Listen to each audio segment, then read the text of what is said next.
दोस्तों, गुज़श्ता कई बरस से क्वांटम कंप्यूटर्स किसी खूबसूरत ख्वाब की तरह हमारे साथ है। कहा जाता है कि ये कंप्यूटर दुनिया की तारीख बदलने की सलाहियत रखते हैं और पिछले कई बरसों से मुख्तलिफ ममालिक के साइंसदान और रिसर्चर्स इस कंप्यूटर के जरिए कायनात में मौजूद छुपे राजों को तलाश करने की कोशिश कर रहे हैं। साइंसदानों ने इस कंप्यूटर में और जिद्दत पैदा करने के लिए मुख्तलिफ और जदीद टेक्नोलॉजी की ईजाद की, मगर अब गूगल की विलो चिप की बदौलत ये ख्वाब हकीकत का रूप धारेगा। इसी तरह गूगल ने सन 2019 में साइकोमोर चिप की बदौलत क्वांटम कंप्यूटर की जिद्दत में अहम किरदार अदा किया। उस वक्त अमली तौर पर क्वांटम कंप्यूटर के रास्ते में काफी रुकावटें थीं, मगर हाल ही में गूगल ने अपनी ईजाद करदा विलो चिप की बदौलत रिसर्चर्स की रिसर्च में काफी हद तक आसानी पैदा कर दी है।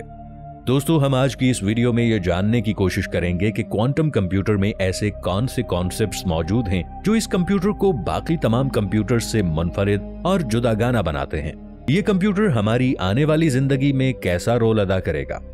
दोस्तों, साइंसदानों ने अनथक मेहनत और रिसर्च के बाद ये बात जानी कि ये कायनात एक उसूल के तहत चल रही है। दुनिया में कोई भी काम हो वो एक मंसूबाबंदी और उसूल के तहत ही सरअंजाम दिया जा सकता है। जैसे दोस्तों, हवा में उड़ता हुआ हवाई जहाज एक मंसूबाबंदी के तहत परवाज कर रहा होता है और इस दुनिया का हर काम कुछ बुनियादी उसूलों का मरहून मिन्नत है। मगर जब 20वीं सदी का आगाज हुआ तब साइंसदानों ने इस पूरी कायनात का गहराई में जाकर मुताला करना शुरू किया। उन्होंने एटम और मॉलिक्यूल्स की सतह पर जाकर चीजों को समझने की कोशिश की। तब उन्होंने ये जाना कि इस कायनात को समझने के लिए क्वांटम लेवल पर जाने की जरूरत है और इस तरह क्वांटम फिजिक्स ने जन्म लिया। दोस्तों, प्लैंक मैक्स और आइंस्टाइन ने क्वांटम फिजिक्स की बुनियाद रखी। नील बोहर जैसे अजीम रिसर्चर्स ने इसकी बुनियादों को और मजबूत किया और इसके बाद मुख्तलिफ रिसर्चर्स और साइंसदान क्वांटम मैकेनिक्स जैसे चिराग को मजीद रोशन करते रहे। ये फिजिक्स आम फिजिक्स से बहुत मुख्तलिफ है। क्वांटम मैकेनिक के मुताबिक इलेक्ट्रॉन एक साथ कई जगहों पर मौजूद हो सकते हैं। हम सिर्फ इसके अलग अलग जगह पर होने का इम्कान कर सकते हैं और कोई खास और हतमी फैसला नहीं किया जा सकता। इस दुनिया में एक साथ कई मकामात पर होना एक बुनियादी तस्वुर है। क्वांटम मैकेनिक की जबान में इसको सुपरपोजिशन कहा जाता है। ये बुनियादी तौर पर क्लासिकल फिजिक्स, जिसे हम आम फिजिक्स कहते हैं, इससे बहुत ज्यादा अलग है। मौजूदा कंप्यूटर क्लासिकल फिजिक्स की बुनियाद पर तैयार किए जाते हैं। इन कंप्यूटर्स का डुप्लीकेट तैयार करना इंतहाई आसान है। सिमुलेशन डिफिकल्टीज ने बहुत से साइंसदानों को नए सिरे से सोचने पर मजबूर कर दिया। मई सन 1981 में MIT और IBM ने कुछ माहिर फिजिसिस्ट और कंप्यूटर साइंटिस्ट्स को एक जगह पर जमा किया। ये हिसाबी तबियात की सबसे पहली कॉन्फ्रेंस थी। इस कॉन्फ्रेंस में मशहूर माहिर तबियात रिचर्ड फैनमैन ने भी शिरकत की। ये क्वांटम मैकेनिकल की फील्ड में बहुत बड़े प्रोफेसर माने जाते हैं। सन 1965 में उनको एक नोबेल इनाम भी मिल चुका है। सन 1981 की इस कॉन्फ्रेंस में रिचर्ड ने अपनी स्पीच में सिमुलेशन के मसाइल का भी जिक्र किया। उन्होंने कहा कि अगर हम कायनात का गौर से मुशाहिदा करें तो हमें यह पता चलेगा कि कायनात क्लासिकल मैकेनिक नहीं है बल्कि क्वांटम मैकेनिक से चलती है। सन 1980 की दहाई में क्वांटम कंप्यूटर बुनियादी तौर पर मजबूत होने लगा। वक्त के साथ साथ इस कंप्यूटर में मजीद बेहतरी और तब्दीलियां आती गईं। अब फर्ज करें अगर आपको हजारों मुश्किलात पेश आ रही हैं, मगर आप इन सबको एक साथ हल कर सकते हैं और वो भी एक ही वक्त में, तो फिर कैसा नजारा होता। ये ऐसे ही है जैसे एक वक्त में आप 10 मुख्तलिफ काम एक साथ कर रहे हो। दोस्तों, ये सुनने में तो किसी फिक्शन मूवी का सीन लगता है, मगर विलो चिप ने इस काम को बहुत ज्यादा आसान बना दिया है और नामुमकिन बात को मुमकिन बना दिया है। हाल ही में कुछ खबरें बहुत ज्यादा गर्दिश में रहीं कि गूगल ने पैरेलल यूनिवर्स तक रसाई हासिल कर ली है। अगर आप ये सोच रहे होंगे कि इसका कंप्यूटर से क्या ताल्लुक है, तो आगे बढ़ने से पहले दोस्तों, क्लासिकल कंप्यूटर और क्वांटम कंप्यूटर में थोड़ा सा फर्क समझ लेते हैं। आमतौर पर क्लासिकल कंप्यूटर इंफॉर्मेशन को स्टोर करते हैं, फिर हिसाब करके इस पर अमल दरामद करते हैं और इनकी सारी मालूमात बिट्स में स्टोर की जाती हैं।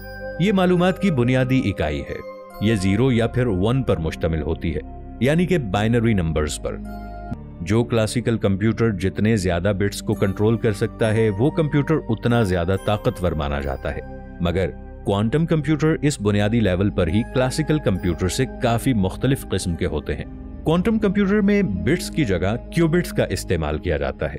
दोस्तों, बिट्स किसी भी मौके पर 0 या 1 हो सकते हैं। वहीं पर क्यूबिट्स किसी भी वक्त 0 और 1 दोनों हालतों में एक साथ जाहिर हो सकते हैं। इसी को सुपरपोजिशन कहते हैं। ये क्वांटम कंप्यूटर का एक बुनियादी कॉन्सेप्ट है। गूगल ने बताया कि क्वांटम चिप के जरिए अपने क्वांटम कंप्यूटर को रियाजी का एक ऐसा मसला हल करने के लिए दिया। इस मसले को अगर क्लासिकल या कोई आम कंप्यूटर हल करने लगे तो इनको 10 सेप्टिलियन ईयर्स लग जाएंगे। और दोस्तों, ये दौरानिया हमारे यूनिवर्स के वजूद में आने के दौरानिये से भी ज्यादा है। ऐसे में इस मसले को क्वांटम कंप्यूटर के जरिए हल किया गया तो ये इतना ज्यादा तेज था कि इसने इस कैलकुलेशन को सिर्फ 5 मिनट में हल कर दिया। अगर यही मसला सुपर कंप्यूटर को हल करने के लिए दिया जाए तो इसे हल करने के लिए कई करोड़ साल का वक्त दरकार है। Google AI team leader हार्टमैट Newan ने कहा कि यह तब मुमकिन हो सकता है जब ये क्वांटम चिप इस कैलकुलेशन को कई पैरेलल यूनिवर्स तक रसाई हासिल करके हल करने में कामयाब हो। यानी एक ही वक्त में इतनी बड़ी कैलकुलेशन के लिए इसका पैरेलल यूनिवर्स तक रसाई हासिल करना इंतहाई जरूरी है। अगर क्वांटम कंप्यूटर में खातिर खा कामयाबी हासिल हो गई तो टेक्नोलॉजी की दुनिया में हमें इसके बेशुमार फवायद हासिल होंगे। मिसाल के तौर पर बायोमेडिकल रिसर्च में नई अद्वियात की तलाश, बिल्कुल दुरुस्त मॉलिक्यूलर सिमुलेशन की बदौलत नित नए मवाद ईजाद करना।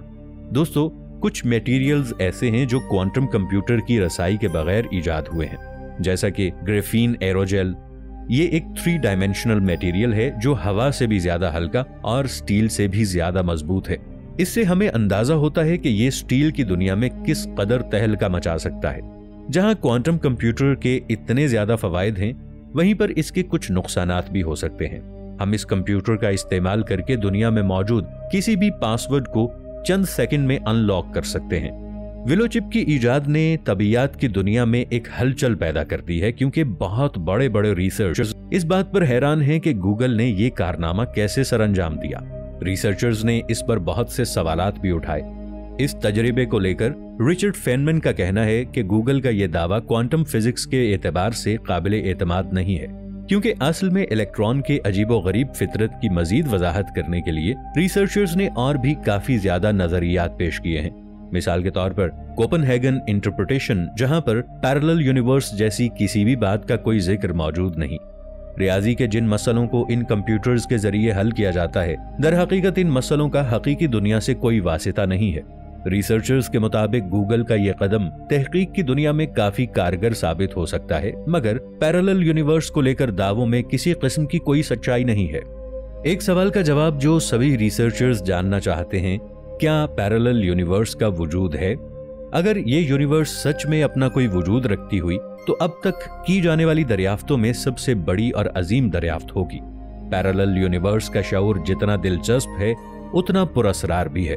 क्वांटम मैकेनिक्स के कुछ वाकयात इसकी दस्तगीरी की तरफ इशारा करते हैं, मगर हकीकत में कोई ठोस सबूत मौजूद नहीं है और बगैर सबूत के ये सब तसव्वुराती बातें हैं। हो सकता है आने वाले वक्तों में हमें पैरेलल यूनिवर्स के सबूत भी मिल जाएं, क्योंकि कुदरत हमेशा इंसानों को चौंकाती है। फाइनली स्पिरोपोलो और उनकी टीम मेंबर्स ने गूगल के क्वांटम कंप्यूटर का इस्तेमाल करके दुनिया का सबसे पहला आर्टिफिशियल वर्म होल बना लिया। मगर दोस्तों, सोचने की बात यह है, क्या ऐसे तजरिबात बड़े पैमाने पर हो सकते हैं? स्पिरोपोलो ने एक टीवी में इंटरव्यू के दौरान यह बताया कि उन्होंने फिलहाल एक बेबी वर्म होल को पैदा किया है और आने वाले वक्तों में वो इन ब्लैक होल्स पर बड़े पैमाने पर काम करने का इरादा रखती हैं। मगर बहुत से रिसर्चर्स उनकी बात से इत्तेफाक नहीं करते। क्वांटम कंप्यूटर की फील्ड के एक माहिर आरनसन स्कॉट का यह कहना है कि अगर इन तजरिबात में वर्म होल बनाया भी गया है तो वो महज कागजी वर्म होल ही होगा।